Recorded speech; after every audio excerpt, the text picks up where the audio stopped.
World war to के शुरू होने के बाद दुनिया एक बड़ा कॉन्फ्लिक्ट देख रही थी। 1941 के जून में नाजी जर्मनी ने सोवियत यूनियन पर अटैक कर दिया और ये ईस्टर्न फ्रंट को खोल दी। इसने ग्लोबल स्ट्रेटजीज को ड्रामेटिकली चेंज कर दिया और न्यूट्रल मुल्कों को भी इस जंग में इन्वॉल्व कर दिया। उस वक्त ईरान ने अपनी न्यूट्रलिटी डिक्लेयर की हुई थी। ईरान चाहता था कि वो वर्ल्ड वॉर टू से दूर रहे, लेकिन दुनिया के मेजर पावर्स ने ईरान को सिर्फ एक न्यूट्रल मुल्क नहीं देखा, बल्कि एक अपॉर्चुनिटी देखी।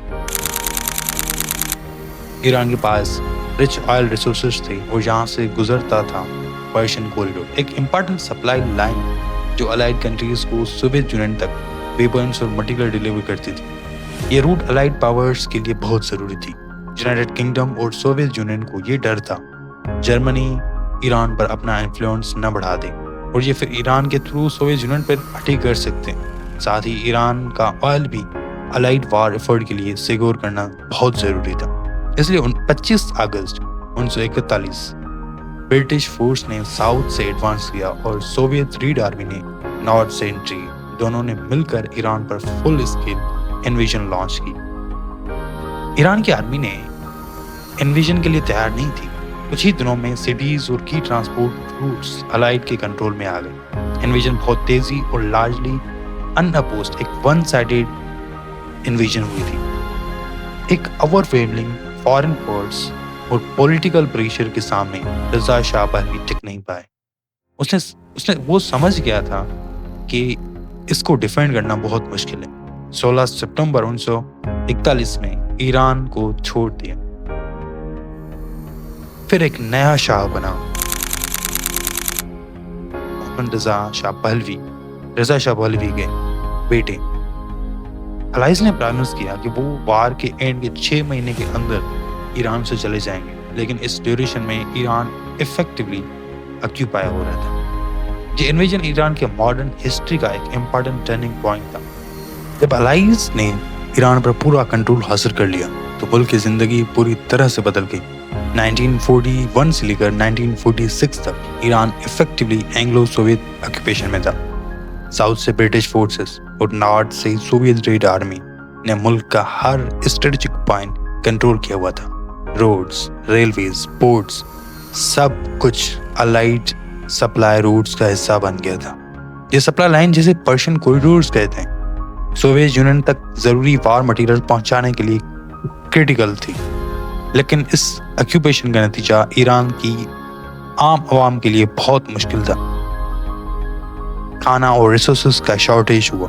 बहुत से सिटीज और टाउन्स में फेमेन और स्कार्सिटी का सामना करना पड़ा। फूड प्राइसेस बहुत बढ़ गए और आम लोगों की जिंदगी बहुत टफ हो गई। साथ ही पॉलिटिकल कंट्रोल भी फॉरेन पावर्स के हाथ में था। रजा शाह की एब्डक्शन के बाद मोहम्मद रजा पहलवी सिर्फ नॉर्मल रूलर था। असल पावर्स अलाइड कमांडर के पास थी। शाह को सिर्फ सिंबॉलिक अथॉरिटी दी गई थी ताकि लोगों में रेजिस्टेंस कम हो। इस ऑक्यूपेशन के दौरान ईरान ने बहुत कुछ सीखा। मॉडर्न इंफ्रास्ट्रक्चर, स्ट्रेटेजिक रूट्स का इम्पोर्टेंस और ये भी समझा कि दुनिया की बड़ी पावर्स अपनी सिक्योरिटी और रिसोर्सेज के लिए स्मॉल कंट्रीज को कंट्रोल कर सकती हैं। 1940 तक अलाइड फोर्स ने वार के एंड के बाद कुछ प्रेशर और नेगोशिएशन के बाद ईरान को फ्री कर दिया। वर्ल्ड वॉर टू खत्म होने के बाद ईरान को अपनी कंट्रोल वापसी मिली, लेकिन मुल्क के सामने नए चैलेंजेस थे। 1948 में दुनिया में एक नया स्टेट बन गया, इजराइल। इस फॉर्मेशन में मिडिल ईस्ट की जियोपॉलिटिकल लैंडस्केप हमेशा के लिए बदलने वाली थी। ईरान में भी इस वक्त पॉलिटिकल और इकोनॉमिक टेंशन्स बढ़ रही थी। फॉरेन पावर्स का इन्फ्लुएंस अभी भी स्ट्रॉन्ग था। ऑयल रिसोर्सेज ईरान के लिए और भी ज़्यादा स्ट्रेटेजिक बन गए थे। 1951 में ईरान के प्राइम मिनिस्टर मोहम्मद मुसद्दिक ने ऑयल नेशनलाइजेशन का हिस्टोरिक स्टेप उठाया।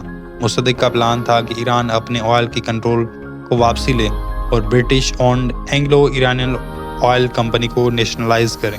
ये मूव ब्रिटेन और यूएसए के लिए अनएक्सेप्टेबल था। ब्रिटेन ने ईरान की ऑयल सप्लाई पे पाबंदी लगा दी और ग्लोबल प्रेशर बढ़ गया। ईरान के अंदर पॉलिटिकल अनस्टेबिलिटी बढ़ गई और फॉरेन पावर्स ने कवर्ड ऑपरेशन प्लान करना शुरू कर दिया। 1953 में CIA और MI6 की कवर्ड ऑपरेशन के थ्रू मुसद्दिक को ओवरथ्रो किया गया, जो ऑपरेशन एजेक्स के नाम से फेमस है। इस बगावत के बाद मोहम्मद रज़ा शाह की पावर्स थोड़ी सी इंक्रीज हुई। शाह ने कंट्री को मॉडर्न और मिलिट्री बिल्डअप पे फोकस शुरू किया, लेकिन पॉलिटिकल रिप्रेशन भी स्टार्ट हुई। इसराइल की फॉर्मेशन और मिडिल ईस्ट में अरब इजरायली कॉन्फ्लिक्ट्स ने ईरान को भी इनडायरेक्टली इम्पेक्ट किया। ईरान ने अपनी फॉरेन पॉलिसी को मेंटेन किया, बट ऑयल और स्टैटिक लोकेशन की वजह से सुपर पावर्स के लिए क्रिटिकल पार्टनर बना रहा। ये पीरियड यानी 1948 से लेकर 1979 तक ईरान की पॉलिटिकल हिस्ट्री में बहुत सारे टर्बुलेंट आए। फॉरेन कंट्रीज की मदाखलतें और अपने कंट्री में बगावतें, ऑयल पॉलिटिक्स और रीजनल टेंशन ने मुल्क की पाथ और फ्यूचर को शेप किया। 1970s के आखिर तक ईरान में शाह मोहम्मद रज़ा पहलवी की हुकूमत बहुत पावरफुल थी। शाह ने ईरान को मॉडर्न बनाने की कोशिश की, नई इंडस्ट्रीज, वेस्टर्न कल्चर और स्ट्रॉन्ग मिलिट्री। लेकिन दूसरी तरफ ईरान के बहुत से लोग शाह की पॉलिसी से नाराज थे। पॉलिटिकल डिप्रेशन, करप्शन और वेस्टर्न इन्फ्लुएंस की वजह से अवाम में गुस्सा बढ़ता गया।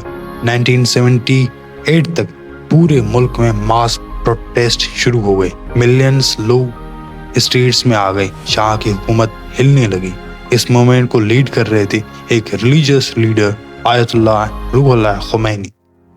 जनवरी 1979 में शाह ईरान छोड़कर चला गया और कुछ ही हफ्तों में आयतुल्लाह खुमैनी एग्जाइल से वापस ही ईरान आए।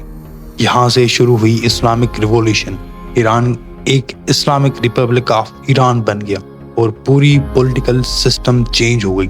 लेकिन इस रिवॉल्यूशन का सिर्फ ईरान पर नहीं बल्कि पूरे मिडिल ईस्ट पर असर हुआ। सबसे बड़ा चेंज था ईरान और इजराइल की रिलेशंस में।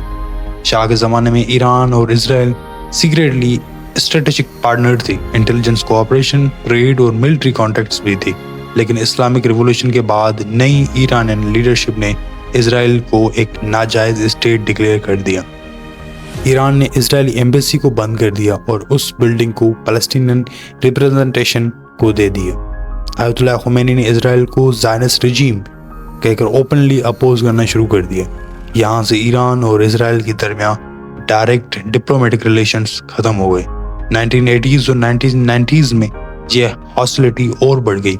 ईरान ने मिडिल ईस्ट में उन ग्रुप्स को सपोर्ट करना शुरू किया जो इजराइल के खिलाफ थे, जैसे हिजबुल्लाह लेबनान में और कुछ पैलेस्टीनियन फैक्शंस को। दूसरी तरफ इजराइल ने ईरान को अपने लिए सबसे बड़ा स्ट्रेटेजिक थ्रेट समझना शुरू कर दिया और यहाँ से स्टार्ट हुई एक शेडो कॉन्फ्लिक्ट, एक ऐसी राइवलरी जो डायरेक्टली बैटलफील्ड पर नहीं बल्कि प्रॉक्सीज, इंटेलिजेंट ऑपरेशंस और रीजनल पॉलिटिक्स के थ्रू लड़ी जा रही थी।